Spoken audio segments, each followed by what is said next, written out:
Karma, an awakened individual. From the perspective of the Upanishads, karma is an inexorable moral law that governs the consequences of actions. Ritual worship, puja, austerities, or yogic practices may purify the mind and elevate consciousness, but they cannot erase the karmic consequences of injustice already committed, especially when that injustice is directed toward a spiritually awakened individual.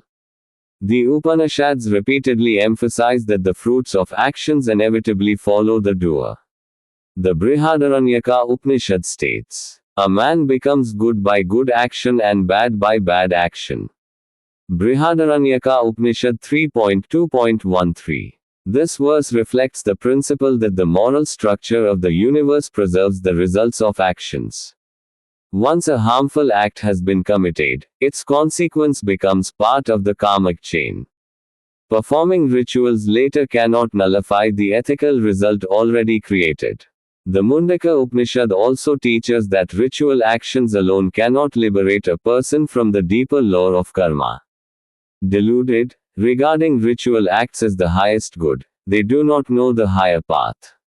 Mundaka Upanishad 1.2.10. The Upanishadic sages therefore distinguish between ritual merit and moral consequence. Worship may create new merit, but it does not cancel the karmic reaction produced by injustice. Traditional spiritual literature often explains that when a wrong is committed against a realized or spiritually awakened person, the karmic reaction can be particularly intense. This is because such individuals are considered embodiments of spiritual purity, and harm directed toward them disturbs the moral order more deeply. In some traditions, it is also said that the karmic reaction may manifest not only upon the doer but also through circumstances affecting those closely connected to them, creating deeper emotional suffering and reflection for the one responsible. A classical illustration appears in the Srimad Bhagavatam in the story of King Parikshit.